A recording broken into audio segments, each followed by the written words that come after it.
जबकि मैंने जाती कोशिश से 2 मेगावाट बिजली बचा के नेशनल नेटवर्क में दे चुका हूं।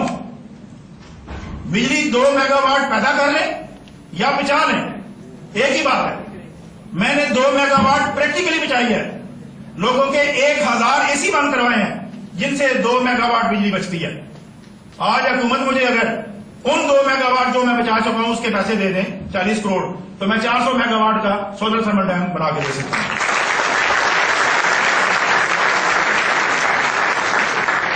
जबकि 6 मेगावाट की जरूरत खत्म कर दी है। यानी एक बंदा कोठी बना रहा है, वो चाहता है मैं 4 एसी लगाऊंगा ऊपर, लेकिन उसने एसी लगाने की बजाय टाइल लगवा ली। अब वो 4 एसी जो बच गए तो गोया वो जरूरत जो बिजली की होनी थी वो खत्म हो गई। इस तरह 6 मेगावाट मजीद बिजली बच चुकी है मेरी इस कोशिश से, मेरी इस टाइल की वजह से। इस वक्त तवानाई का जो बहरान है, इसका हल डोमेस्टिक लेवल पे 80% बिजली बचा के देने वाला प्रोडक्ट मेरे पास मौजूद, नेशनल लेवल पे 400 से 600 मेगावाट बिजली पैदा करने वाला सोलर थर्मल डैम का आइडिया मौजूद। अब पाकिस्तान में मैं ये बोल रहा हूं तो मेरी बात को कोई लिफ्ट नहीं कराता। ये मैं बात तो अखबारों में भी दे चुका हूं, रसालों में भी आ चुका है, टीवी मीडिया में भी आ चुकी है बात, लेकिन किसी ने लिफ्ट नहीं कराई। हाँ, ये जरूर है कि जियो पे प्रोग्राम हुआ तो सऊदी अरब की एक पार्टी लाइन पे आ गई है। आजकल उसके साथ फिजिबिलिटी बन रही है और उस पर डिस्कशन हो रही है और वो इसमें इंटरेस्टेड है। हाँ, ये जरूर होगा जब वो बना लेंगे फिर पाकिस्तान में बन सकेगा। क्यों जी, फलां ने बना लिया भाई, पाकिस्तान में तब बनेगा। या गोरा मुझे कोई कह दे या मैं गोरा कोई साथ ले आऊं और वो कहे ये फार्मूला तो मेरा है, प्रोफेसर मुनव्वर तो वैसे पेश कर रहा है, तो फिर माना जाएगा।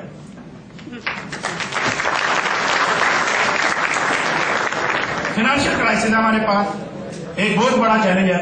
दुनिया से हम भीख मांग रहे हैं, पाकिस्तान को बेच रहे हैं आहिस्ता आहिस्ता, स्लो पॉइजनिंग। मैं कहता हूं सेल्फ पाकिस्तान अमंग पाकिस्तानी, पाकिस्तानियों के हाथ में पाकिस्तान को बेच दो। किस तरह? एक बंदा उसने इंडस्ट्री लगाई है, उसका 50 लाख रुपया टैक्स बनता है। वो टैक्स देना चाहता है लेकिन उसे पता है कि मेरी जो बाहर वाली सड़क खराब है, ये खराब ही रहेगी, बेशक 50 लाख दे दूं, और ये पैसे कहां जाएंगे इसका कोई पता नहीं। वो कुछ सियाने उसके साथ मिल जाते हैं और उसे कहते हैं 2 लाख का हमें इंतजाम कर देते हैं, आप 2 लाख दें, बाकी सारे कागज कवर हो जाएंगे। और वो 50 की बजाय 2 लाख देता है। उसको भी पता है ये खूह खाते में जा रहे हैं। लेकिन अगर आज से आप ऐलान कर दें कि जो जितना टैक्स देगा उसके अगेंस्ट हम उसको नेशनल एसेट्स में हिस्सा देंगे, शेयर देंगे। मसलन आप पाकिस्तान स्टील को, मैं मिसाल से देना चाह रहा हूं, पाकिस्तान स्टील को 10 अरब में बेचना चाहते हैं। आप 10 अरब की बजाय 100 अरब का उसकी कीमत रखते हैं। उसके बाद उसके 1-1 लाख के उसके शेयर बना दें। अब एक बंदे ने 2 लाख रुपया टैक्स दिया है, उसको उसमें से 2 शेयर दे दें।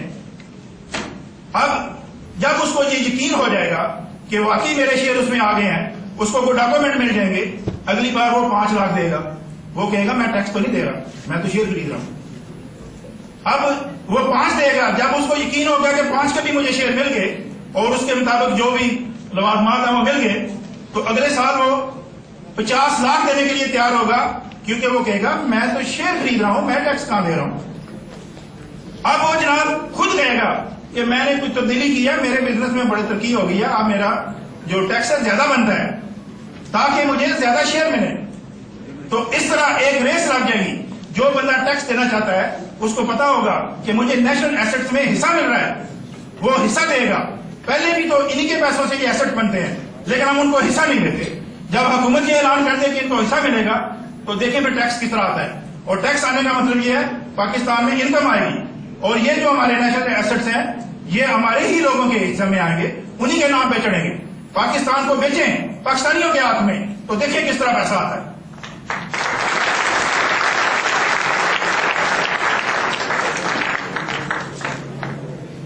अनएम्प्लॉयमेंट एक बहुत बड़ा इशू है, बहुत बड़ा चैलेंज हमारे पास।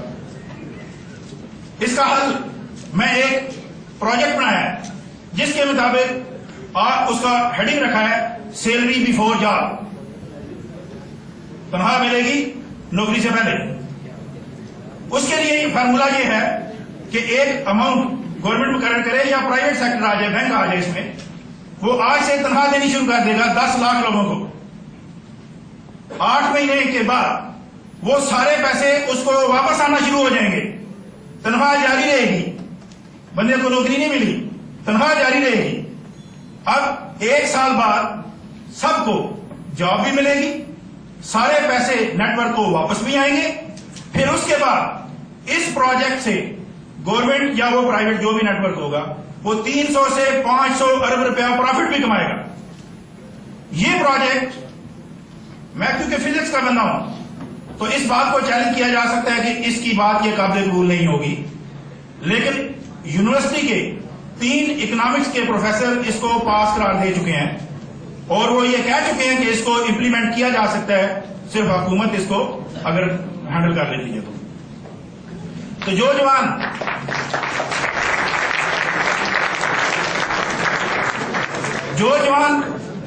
तालीम से फारिग होगा, FA हो, PA हो या MA हो, उसको पहले दिन से ऑनरेडिया मिलना शुरू हो जाएगा, उसकी सैलरी मिलनी शुरू हो जाएगी।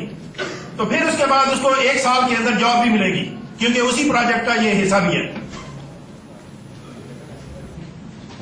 ऑयल क्राइसिस है जिसका मैं पहले तज़किरा कर चुका हूं।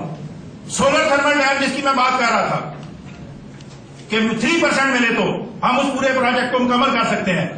उस प्रोजेक्ट से 1 crore litre biodiesel as a by product हमें मिलेगा हर साल। 1 करोड़ लीटर बायोडीजल। अब अगर हम सोलर थर्मल डैम बनाते हैं तो ऑटोमेटिकली हमारे ऑयल का मसला भी हल होना शुरू हो जाता है। क्या उधर से हमें ऑयल मिलेगा, हमें फिर दुनिया तेल नहीं देगी, बल्कि हम इसको एक्सपोर्ट कर सकेंगे।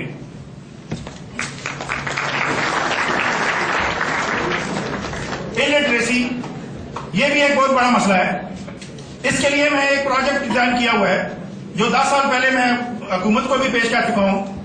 उसके मुताबिक तमाम बच्चे जो पहली क्लास में दाखिल हो गए वो FA तक तालीम नहीं छोड़ेंगे, उनके तमाम लवाजमात गवर्नमेंट या नेटवर्क पूरा करेगा। इसमें 650 अरब रुपए की इन्वेस्टमेंट है, लेकिन मजे की बात यह है कि गवर्नमेंट का इसमें 1 रुपया भी खर्च नहीं होना, यह भी प्राइवेट सेक्टर से आना है। और ये एक सस्टेनेबल प्रोजेक्ट है जिसमें उधर से ही पैसे आएंगे और उसमें शामिल होते जाएंगे।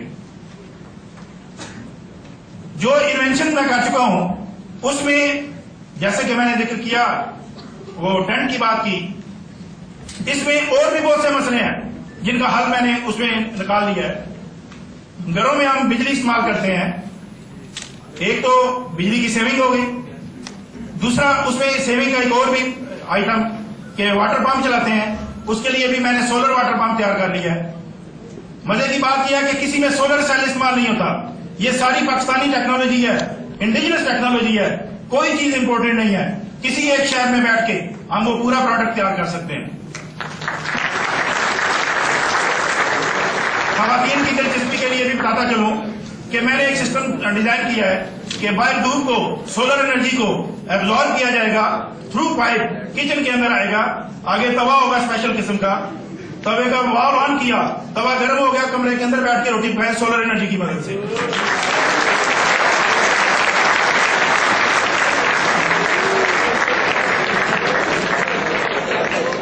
पोल्यूशन भी पैदा नहीं होगी, आंखों में धुआं भी नहीं पड़ेगा।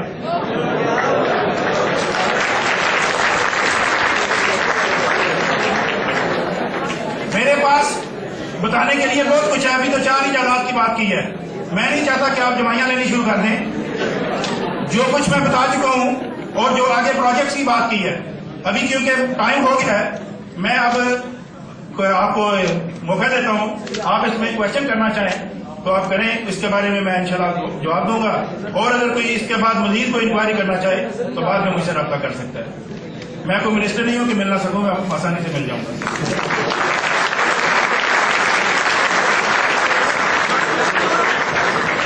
क्वेश्चन आंसर सेशन इनके साथ हम बाद में